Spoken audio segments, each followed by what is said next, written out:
It's time. Y'all ready? I don't know if I am. Let's just do this. Following a cold open recapping the last episode, number 13, Monstrosity, kicks off with Stitch in the middle of his transformation, approaching the city.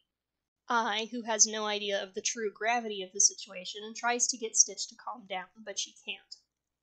She and Yang follow Stitch as he starts to wreck everything in sight, and notice that Scratch is egging him on. Did you think the metamorphosis was done? No, he gets bigger. And plasma cannon tentacles come out of his back from nowhere. Yet more extra abilities being shoehorned in. Fucking great. I've said it before and I'll say it again. None of these things are necessary. The entire metamorphosis thing is unneeded. Stitch has always been an efficient chaos maker at normal size and capabilities. It would have stood to reason for the Jaboodies and Woolagongs to want to weaponize him without any of this crap. This show, this finale, would have been fine without the metamorphosis bullshit. Just have Scratch or whoever coax out Stitch's destructive behavior and let him go make mayhem as is, normal size, normal power, normal 626. This is ridiculous. Now, in the midst of all the shit going down, Ai is still mostly keeping her cool, and hey, I respect that. She gets the idea to climb one of those giant crane thingies, I don't know the proper name for them, in order to get to Stitch's eye level in the hopes of getting his attention. She manages to get all the way up there without breaking a sweat. This girl is impressive. In order to cut above the noise Stitch is making, she screams, just like in the previous episode. Miraculously, this briefly snaps him out of his rampage mode. Now that I have your full attention, look in my eyes. You know what you see there?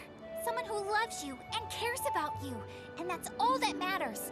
She even does the same speech from before. Stitch turns away, but Ai keeps talking, trying to remind him of their friendship. But just as she's about to break through, the crane is swiveled away by none other than Yang, who asserts that Stitch can't be reasoned with or stopped. Yang, why are you saying this? Because it's his mission! The Jaboodies have reached Earth, revealing their involvement with the Tetratab. Yang reveals his identity as a shapeshifter, having disguised himself as human in order to keep up the facade to fool Ai. Now that all the pieces are in place, the Jaboodies speak to Stitch, believing that in his discombobulated state, he will obey them and lead them to victory in their war. Scratch, revealed to be the same type of shape-shifting alien as Yang, tries to use his influence over Stitch to get him on the Jaboodies' side. But it isn't enough.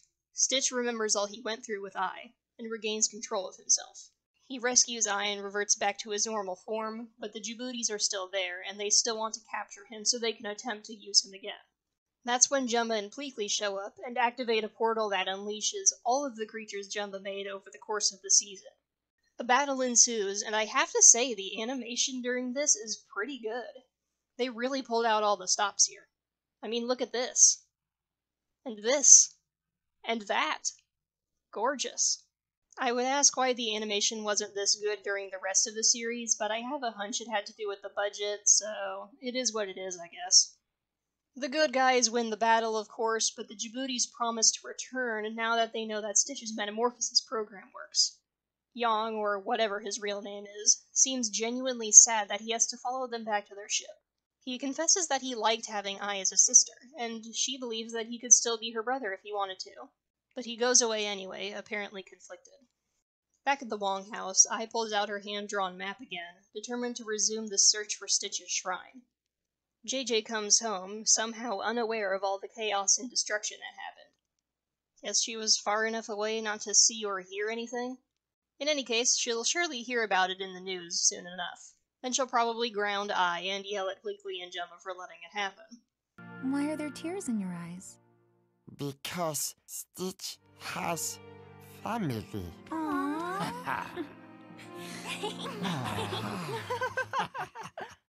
So ends the story of Stitch and Ai. The show would never receive a second season, leaving us to wonder about what the Woolagongs have been up to, the fate of Yang, the significance of the shrine in Stitch's vision, and whether or not Stitch and Lilo would have been reunited.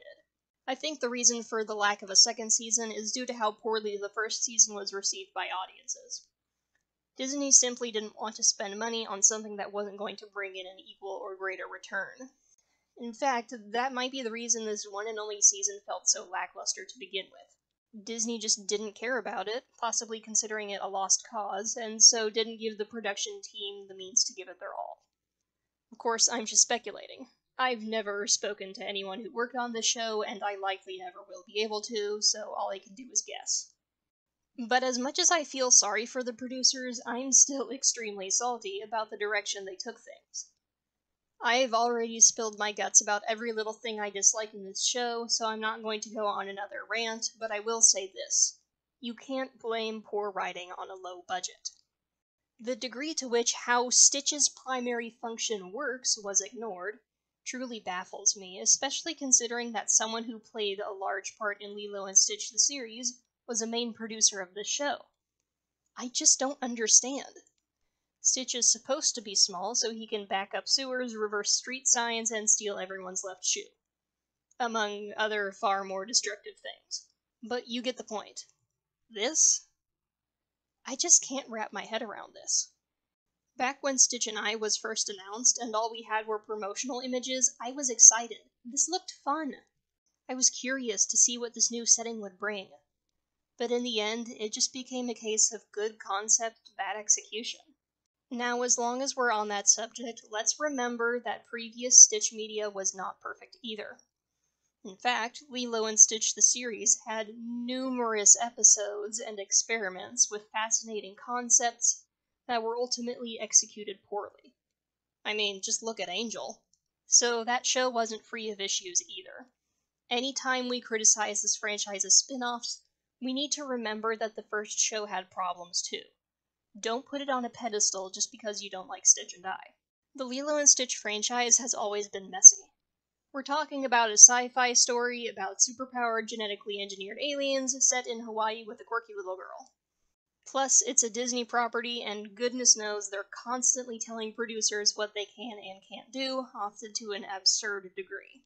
So yeah, it's gonna be rough around the edges, especially as the story expands. What I'm trying to say is that we can't expect perfection from this franchise, no matter how much we crave it. If you think things should be different, write a fan fiction. It's okay to not be completely satisfied with something you love. And at the end of the day, we're in this fandom because we appreciate the heart of the story and what it represents. Love, family, and personal growth. Yeah, I made this review series to be salty. So what? Just because I let loose and gripe sometimes doesn't mean I'm hateful. If anything, I believe that unleashing your salt once in a while allows you to better appreciate the parts you do like about something, as long as you remain self-aware while you're doing it, and don't take it too far. Be salty within reason. Thanks for listening. I like seeing views on my videos not for my own sake, but because it means this fandom is still alive and kicking. Here's to many more years of extraterrestrial critter shenanigans.